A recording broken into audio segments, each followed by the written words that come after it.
ganadero, la ganadería bubalina, estuvo Pablo Maldonado Vargas, estuvo el mismo ministro de la producción, y está en línea Luis Almirón, que es un poco el motor de esto, el encargado de llevar adelante estas organizaciones, estas conversaciones.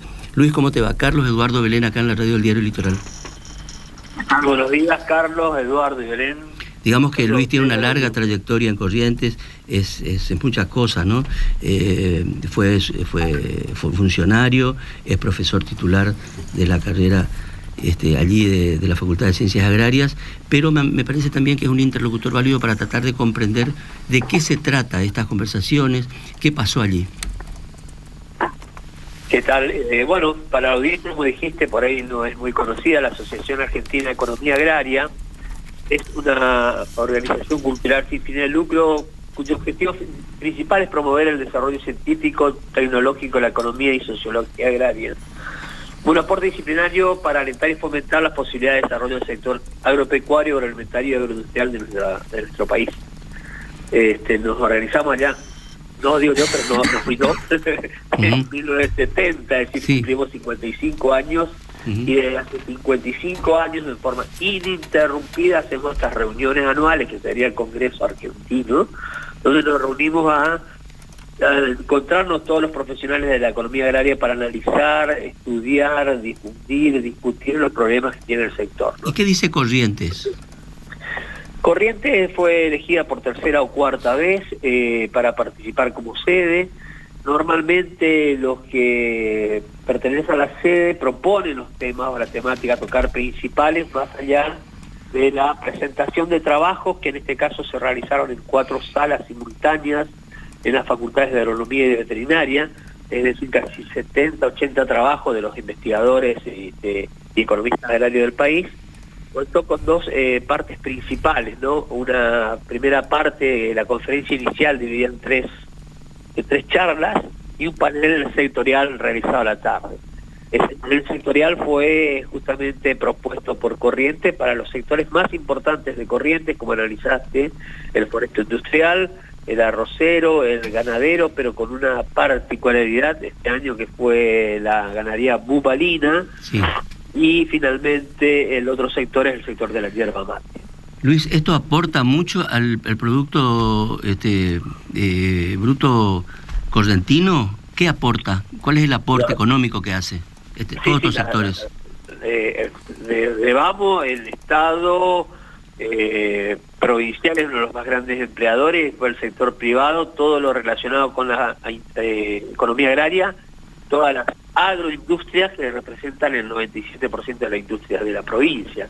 Lo decía el secretario de Foresto e Industria, Luis María Mestre, que fue el exponente de la cadena foresto industrial y de la problemática actual, que justamente la cadena foresto industrial el año pasado pasó a ser la primera cadena exportadora. Siempre fue el arroz nuestro principal producto de exportación, pero a partir del año pasado fue la cadena foresto industrial.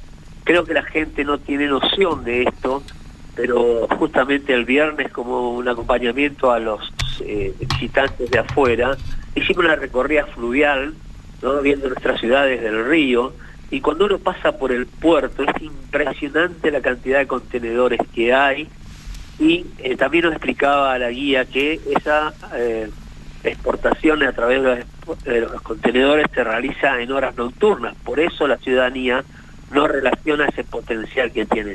La mayoría de esos contenedores, más del 50-60%, corresponden a productos del sector foresto industrial, así que imagínate. ¿Y eso, Luis, eso vino de la mano con la gran industria que se abrió en Virasoro, con Acontimber, o es independiente de esa firma en particular? No, eso fue la frutilla del postre, evidentemente. Nuestra provincia, en cuanto a producción primaria, es la más importante del país en cuanto a bosques implantados, es decir, básicamente pinos y eucaliptos, pinos y eucaliptos.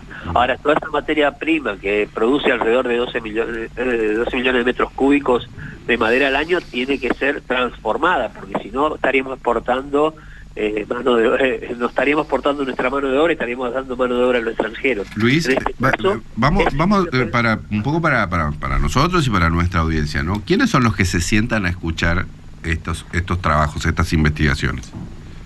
Bueno, en primer lugar, los economistas agrarios trabajamos en las universidades, en los INTAs, en las estaciones experimentales del INTA, en los sectores de investigación relacionados con el sector agropecuario, también en el sector privado, en las grandes y pequeñas empresas o cooperativas.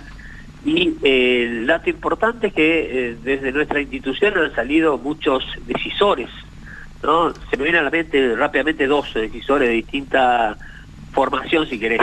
El ex secretario de Agricultura de la Nación, Gabriel Delgado, recordado por ser el fallido interventor del caso Vicentín, fue secretario de Agricultura de la Nación, hoy es representante del Instituto Interamericano de Cooperación Agrícola en Brasil. El doctor Marcelo Regúnaga, que es también fue secretario de Agricultura, formado en el tema y es el magíster por el tema.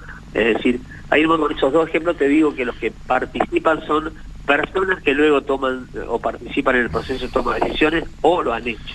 Claro, por eso, porque la extensión se completa cuando toda esa información puede llegar a campo, ¿no? Y poder aplicar para eficientizar la producción.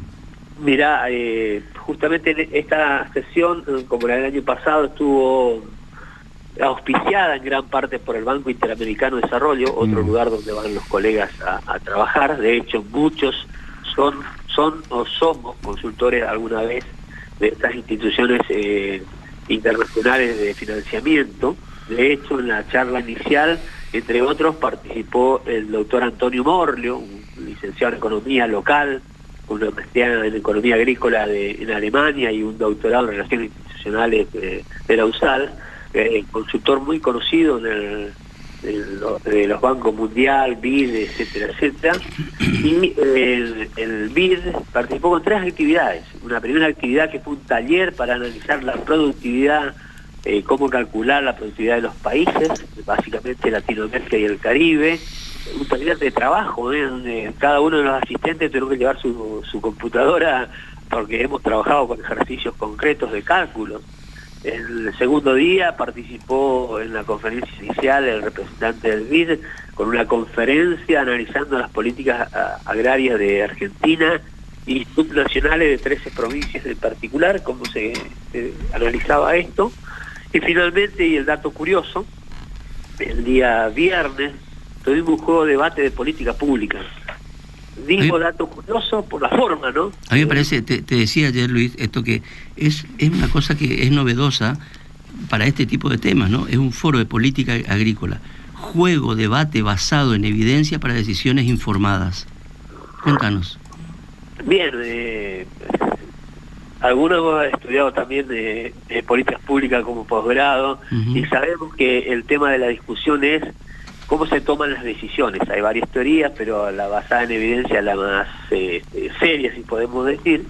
Y la propuesta que había hecho el BID era analizar, por parte de todos los economistas que participábamos de la reunión, el famoso panel, es decir, un lugar de discusión que se dio entre Brasil y Estados Unidos por el tema del algodón.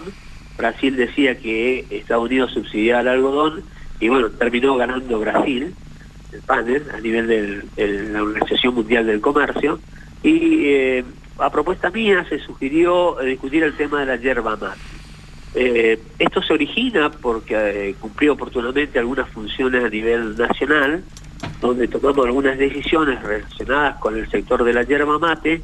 En este caso particular fue limitar la expansión del cultivo a un determinado número de hectáreas por personas físicas y jurídicas, lo que originó un conflicto muy importante entre ambas provincias, entre grandes productores y pequeños productores, conflicto llevado a nivel judicial y incluso fue anulada esta resolución que tomaba por nuestra gestión oportunamente, y entonces se le acercó a todos los participantes material relacionado con el sector de la yerba mate. Previo a eso, el día anterior, el ministro Anselmo, como ministro pero también como un experto en yerba mate, porque durante 25 años gerenció la parte productiva de las Marías, es decir, un gran conocedor, miembro del Instituto Nacional de la Yerba Mate, hoy por el gobierno, antes de asumir la función por el sector privado, es decir, conoce cómo se toman las decisiones del sector en esa institución. Todo ese material se le dio a los participantes para tomar decisiones, como bien decía, fundamentadas y técnicas. Claro. Lo curioso es que armamos un juego donde 3 grupos de colegas representaban distintos pensamientos, ¿no? Si podemos decir, un pensamiento liberal del libre mercado, un pensamiento totalmente intervencionista y un pensamiento medio. Y habíamos de jurados, tuvimos 7 expertos en los temas de política pública, yo estuve entre ellos, pero mucha gente con gran conocimiento del sector y de la política pública, y se trabajaba con consignas, y cada grupo debía, desde lo teórico, desde lo técnico, fundamentar su posición, ¿no? Y eso se generó un debate riquísimo. Tan es así que en uno de los grupos intervencionistas, una de las voces líderes fue una colega muy tendencia, si se quiere, de economía liberal, pero muy, y interpretó tan bien su papel que fue una de las voceras por el sector intervencionista. Y de hecho, al final, el juego lo ganó ese grupo. Es impresionante. Claro. Luis, una más. Luis, esto se realizó en la Universidad Nacional Nordeste. ¿Qué rol ocupa lo académico en este tipo de conversaciones? Bien, lo que te decía, al principio existieron en este caso 4 salas simultáneas donde los investigadores presentamos los trabajos que realizamos de las distintas áreas temáticas en las que se divide el Congreso, desde macroeconomía y política agraria hasta microeconomía, pasando por economía ambiental, bioeconomía, comercio y agronegocio. Digo, hay como 6 o 7 áreas donde cada uno trabaja y presenta las conclusiones de sus trabajos, que es un mecanismo, ¿no?, de presentar el trabajo, es analizado doble ciego por evaluadores. Si se aprueba la evaluación, se presenta al trabajo, se lo defiende en una presentación de 15, 20 minutos, y luego los otros expertos que participamos de cada una de las salas hacemos las preguntas y discusiones correspondientes. La academia tiene un papel fundamental. Más del 50% somos docentes e investigadores de alguna universidad del país. Luis, la última, y te pido brevedad. ¿Cuál es, ahora se discute mucho el tema del rol del Estado, esto que vos acabas de decir, ¿hacia dónde vamos? Porque hay una discusión que justamente, ¿cuál es el rol del Estado? ¿Más Estado, menos Estado, más? ¿Hacia dónde vamos en Corrientes? Yo creo que el Estado en Corrientes tiene una alianza estratégica con el sector privado desde hace más de 20 años, lo cual me parece absolutamente correcto. Me parece, yo soy pro Estado, claro, de entrada soy subjetivo en esto, no te estoy analizando libremente, sino como inclinado a la participación del Estado en los procesos de la economía. Sí. Pero la participación no significa estar sobre, sino significa estar con. Y creo que eso es lo que está haciendo el Estado de la provincia de Corrientes. Bueno, Luis, muchas gracias por conversar con nosotros. Es muy importante para mí poner en evidencia esto, porque de este tipo de encuentros que se realizan de un modo en la universidad, se discuten con mucho nivel, con evidencia, y generan después decisiones, ¿no? Esta es la clave de lo que pasó en Corrientes. Gracias, Luis. No, por favor, saludos a vos y a tu audiencia. Un abrazo. Luis Almirón es un poco el que lleva adelante bastante las agendas acá de esta reunión anual de la Asociación Argentina de Economía Agraria, es la número 50.